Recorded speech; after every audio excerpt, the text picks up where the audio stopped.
Welcome to Trucker of the Night, where not every road is paved with asphalt.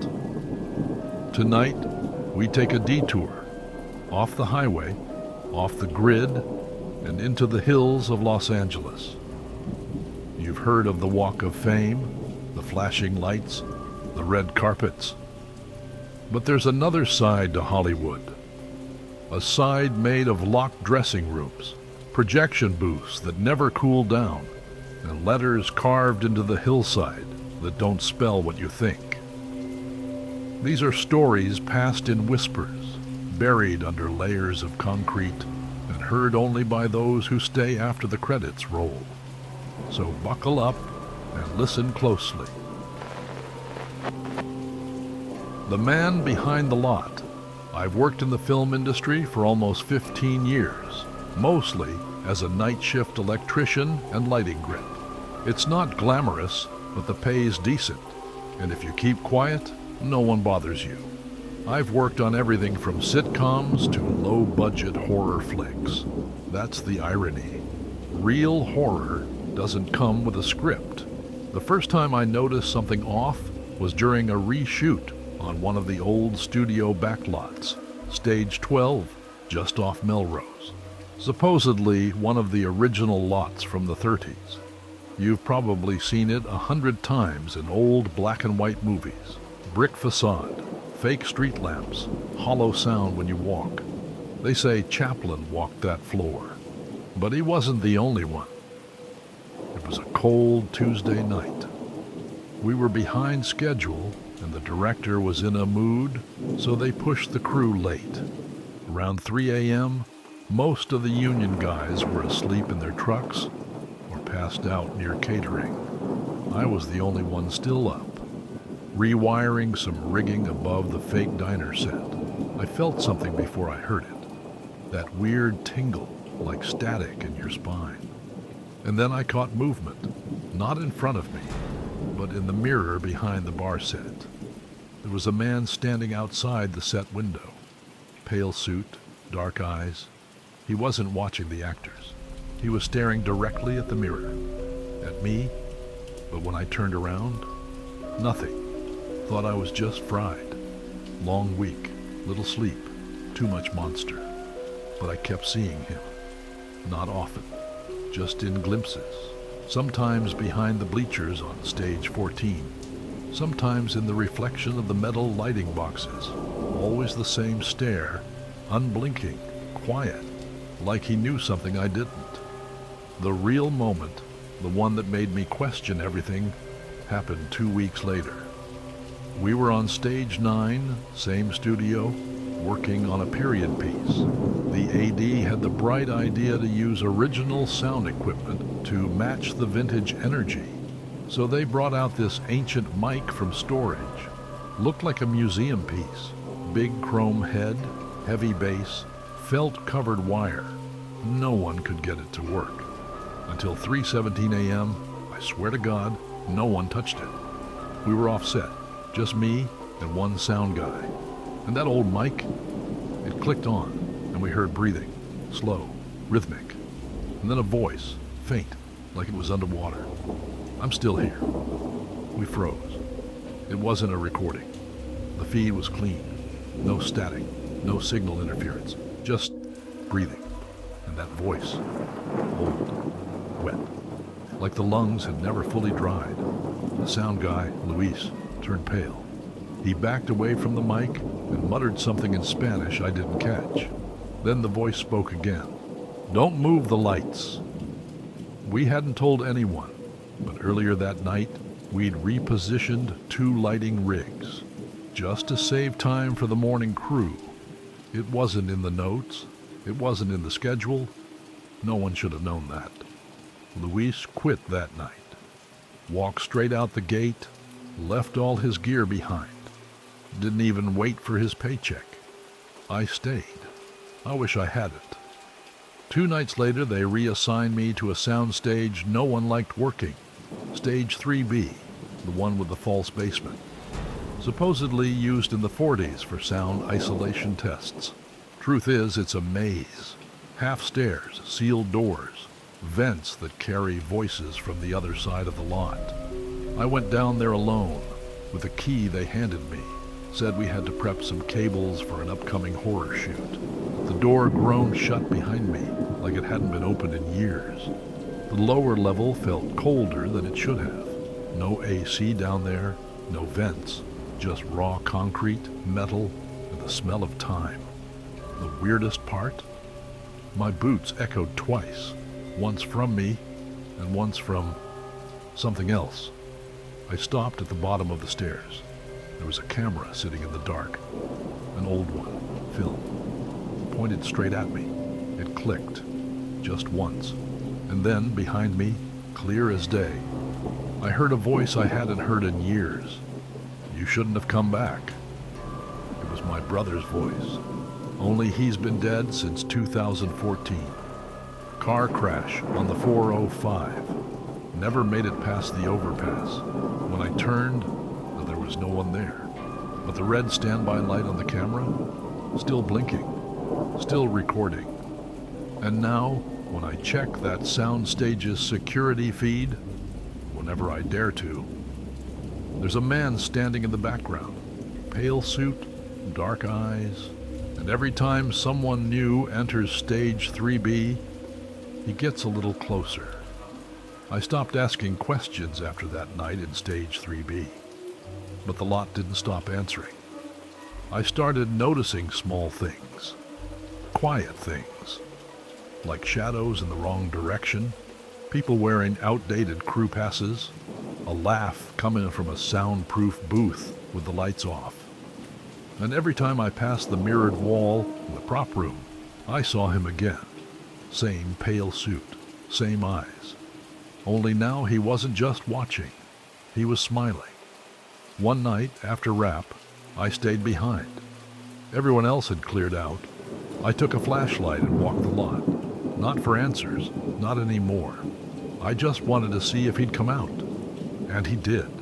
Near the old studio gate, under the rusted Monarch Pictures sign, he stood waiting, like he had all night. I stepped closer, not scared, just hollow. I asked him one question. "What do you want?" He didn't speak.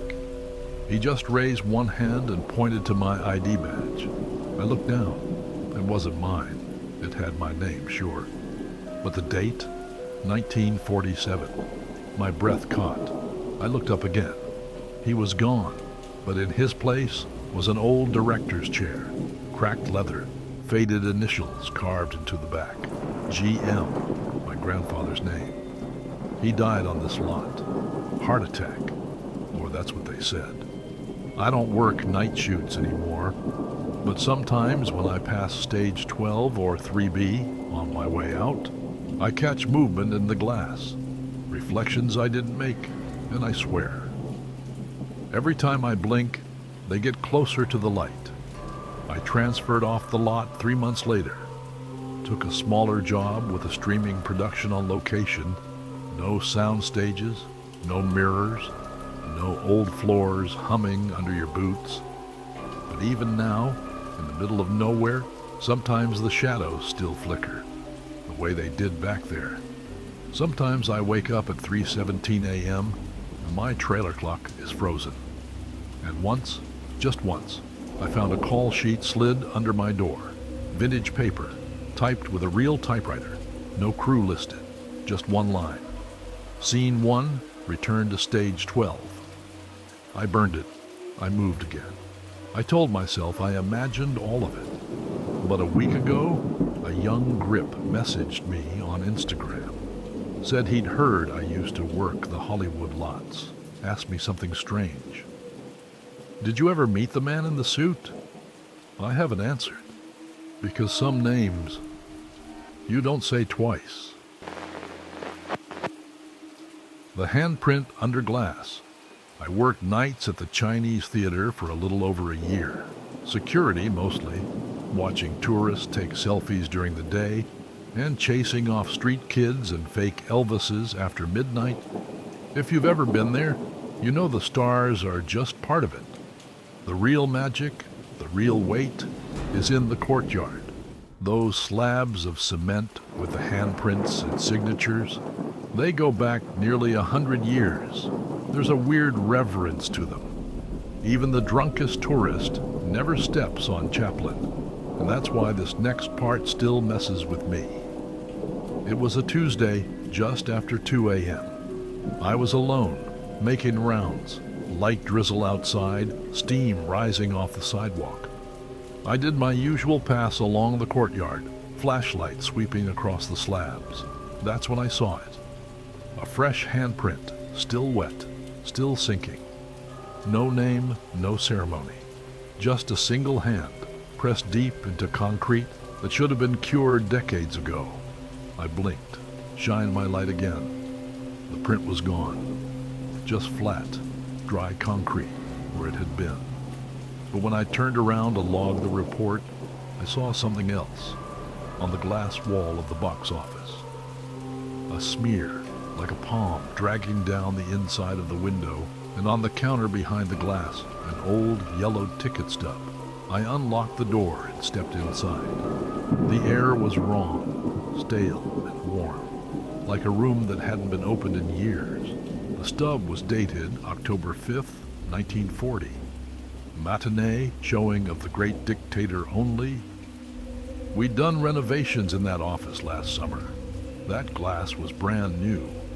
We would have found something like that. Or we should have.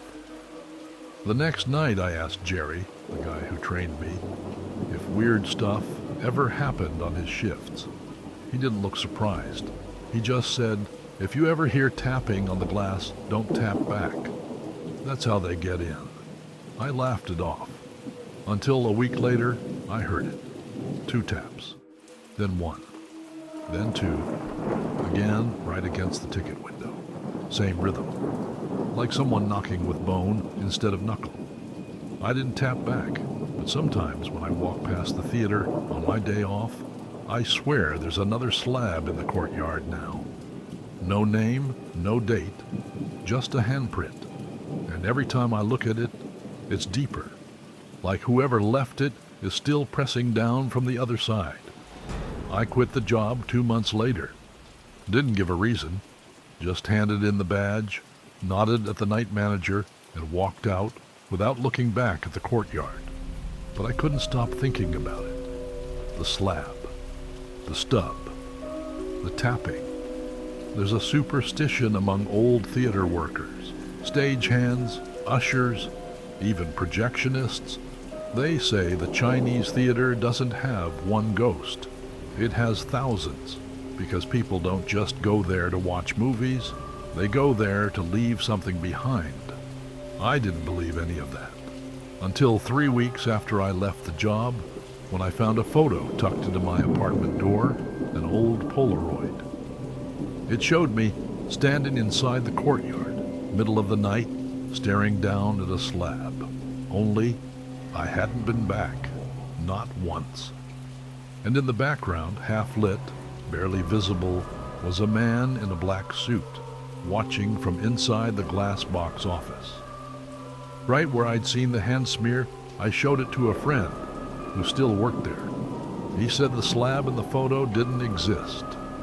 There was no empty cement, no new prints. Nothing had been added in decades. But I knew what I saw, and I knew the feeling I had when I looked at that photo, like I was the one being remembered.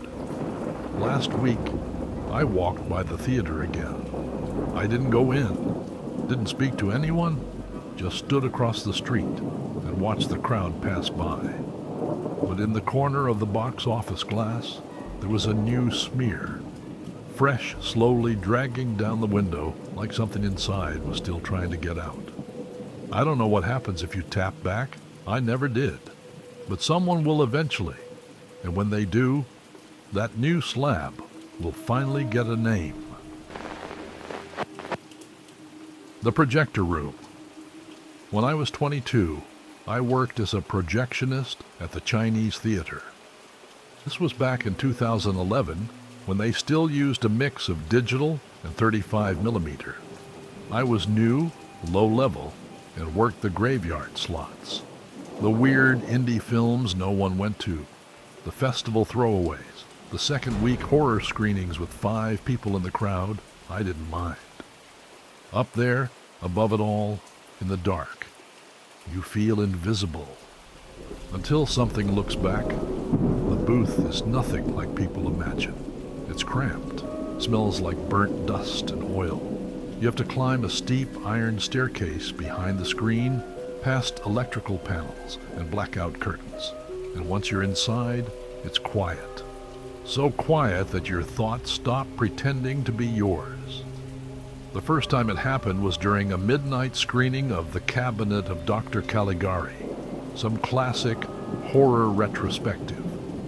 Only 6 people in the room. One in the back row. I threaded the reel, ran the sound check, settled in. About 15 minutes in, the film jammed slightly, barely a stutter. Happens sometimes with older prints. I leaned over the monitor and saw a 7th head in the audience, front row, far left. Wasn't there before. No phone glow, no movement, just a silhouette. I zoomed in. The shape flickered, like the film grain was crawling over it. And then, right before the projector corrected itself, the figure turned, looked straight into the lens, not at the screen. At me, I jumped back, heart pounding. Checked again. Empty seat. Only 6 people. I told myself it was reflection. Glitch. A shadow misread through old glass. But when I closed the booth for the night, I found a stub on the floor.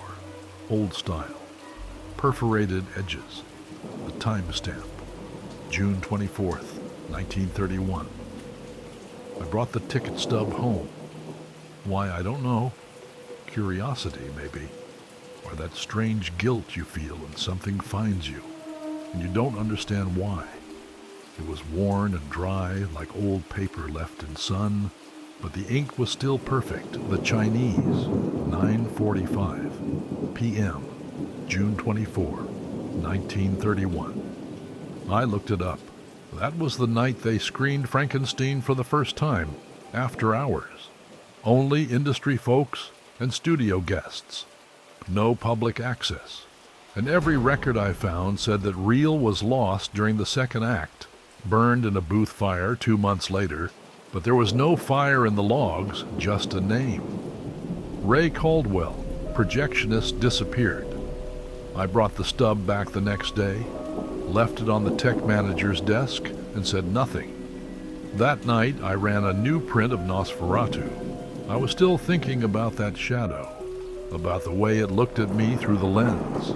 So I stayed back between reels, didn't take my break, just stood near the small vent that looked down into the auditorium. Halfway through the film, I felt the booth get cold, freezing. My breath fogged up the glass. The film kept playing, but the reel felt too smooth, like it was pulling itself. And then I heard something that didn't come from the movie. A soft click behind me, like someone setting up another camera. I turned. No one. Just my reflection in the porthole glass. Except I was still facing the screen. The reflection had already turned. And it was smiling. I stopped using the mirror after that. Covered the porthole with black tape. Didn't look into reflective glass. Started bringing a headlamp instead of flipping the booth lights. It helped for a while, but the silence got louder. When you run film alone at night, you start noticing patterns, the way the reels hum, the way the building breathes when no one else is around, the way dust hangs in the light. But that week, the sound changed. Not louder, not wrong, just off. Like there was a second reel running behind mine, a half-second delay. Same music, same voices, but stretched, slower. I even recorded it. Played the audio back the next morning. You can hear it at the 17-minute mark. A voice, clearer than anything from Nosferatu, not German, not dialogue. It says this isn't the first time. I stopped sleeping, tried to quit, but the theater wouldn't let me. 3 times I typed the resignation email. 3 times the file wouldn't send. The screen froze. The mouse died. Power blinked for half a second and came back. And when I opened my sent folder, the message was already there, but the date was from 1984.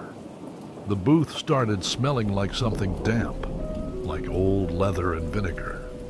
And during a Thursday screening, Sunset Boulevard, ironically, I caught something in the projector lens, a single frame out of place. One still image, black and white. A man in the booth, looking back at me, wearing my name badge. That night I found the stub again. Same one, same date. But this time, my signature was on the back. I went up one last time. Saturday night. Double feature, Metropolis, followed by The Mummy. The house was quiet. Only a few guests. The air had that strange old film weight to it, like the dust was older than the bricks. I walked into the booth like I had 100 times, but everything felt staged. The chair was turned. The reels were already mounted. The lights flickered once, but didn't go out. I checked the reel. It wasn't mine. 35 millimeters clean, labeled with masking tape. Ray, final cut. The film started on its own. I heard it clicking through the gate, faster than it should. I leaned toward the vent. The theater was full. Rows and rows of people, all perfectly still, not blinking, not breathing, all staring up at the screen, and on the screen, me. Not a reflection, a full frame, standing in the projection booth, looking down, watching them watch me. Then the camera panned. There was a second version of me, standing behind the first, smiling, wearing my name tag, whispering something into my ear. I backed away, turned to run, but the door was gone. Just a flat wall where it used to be. The room got colder. The film kept running. I don't know how long I was in there, but eventually the reel ran out. The house lights flickered, and the door reappeared like it had always been there. I walked out without looking back, handed in my keys at the office, and never returned. But sometimes when I walk past the theater late at night, I look up at the booth window and I see someone standing there. Same build, same headset. Watching the screen, running a film that hasn't played in decades. And every time I blink, he gets closer to the glass. The 9th letter. Back in 2015, I worked as a park ranger trainee with LA City Rec and Parks. I wasn't a cop. Wasn't even a real ranger yet. Mostly hiked around Griffith, picked up trash, and made sure tourists didn't fall off cliffs trying to take selfies near the Hollywood sign. People think that hike is glamorous. It's not. It's long, dusty, and the only thing up there besides sunburnt influencers is silence. Too much of it. There are 9 letters in that sign. Most people don't think about that. They just see Hollywood as one thing, but up close, they're all separate. Each letter is over 40 feet tall, bolted into steel, fenced off with motion detectors. Except the fence behind the second O had been cut. I found it on patrol. At first I thought it was vandalism. Kids climbing where they shouldn't, but the wire wasn't torn. It had been unlatched, like someone with a key had opened it carefully, then fastened it shut again to look undisturbed. I called it in. Dispatch said no workers were scheduled, no film crews, no drone access, so I climbed in alone just to check. Behind that second O, there's a narrow maintenance platform. I stepped up and saw something that stopped me cold. A small pile of shoes, 8 pairs, old, all different styles, men's and women's dusty, moldy, like they'd been there for years, and all of them were pointed toward the hill's edge, facing nothing. I took one photo flash on, and in the instant between the shutter and the image, I saw a ninth pair. Already behind me, I spun around so fast I nearly fell off the platform. Nothing was there, no shoes, no footprints, just the dry wind brushing through the fencing like it was whispering something. I checked the photo on my phone. The image was corrupted, blurry, but the shoes were still there, 9 pairs now. The ninth was mine.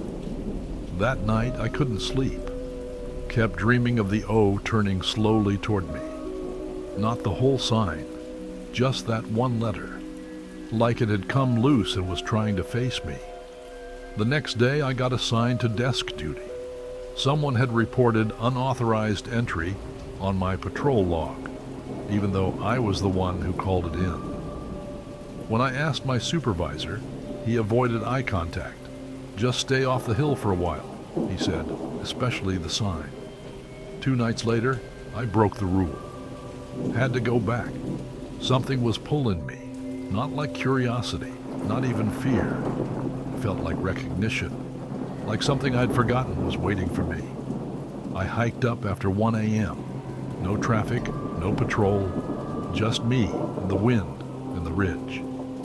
When I reached the base of the sign, everything was quiet, too quiet.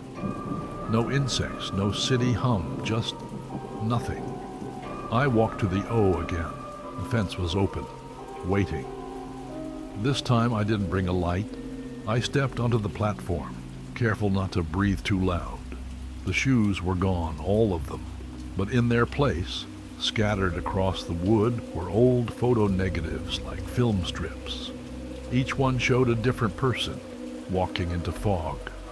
Each one had a date, and on the back of the last one, written in shaky ink, we all thought it was just a name, but the 9th letter was never silent. I stopped telling people what I'd seen, not just because they wouldn't believe me, because I started realizing that the people who did, they all said the same thing. That letter doesn't exist. The second O. They'd point at photos of the sign and only see 8 letters, as if their memory had edited it out. Even a ranger who'd worked there 20 years swore the sign had always been 8. You mean the Y, he said, confused, but I remembered I had proof. Those negatives, the ones I picked up that night, I had them scanned. And in every single image, the people weren't walking toward fog. They were walking toward the sign. Only the letters were in the wrong order. It didn't spell Hollywood. It spelled, why do you look? And the 9th. It wasn't a letter. It was a space. I started feeling watched, not the normal kind, not paranoia.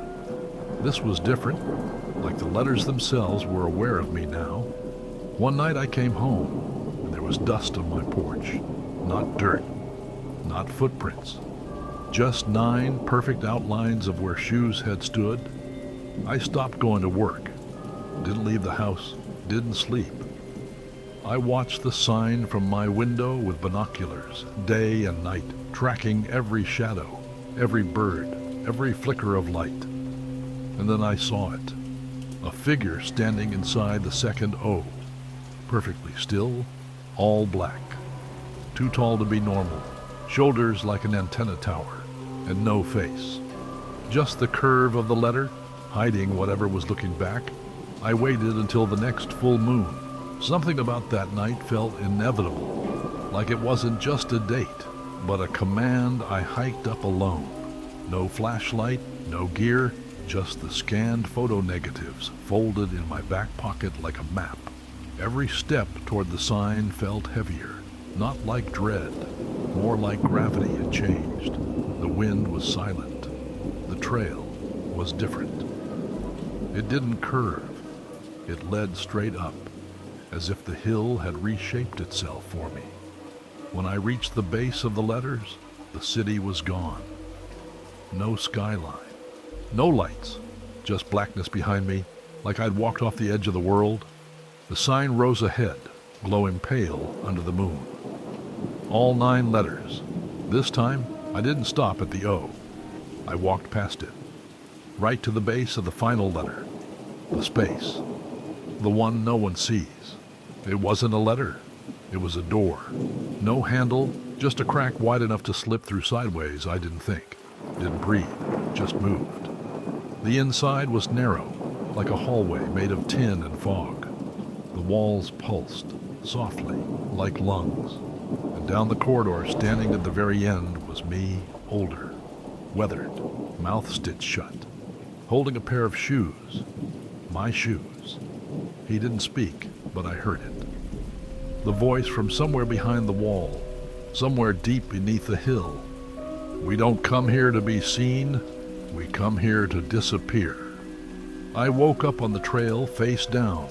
No footprints, no signs of anything except my shoes were gone, and the soles of my feet were covered in dust.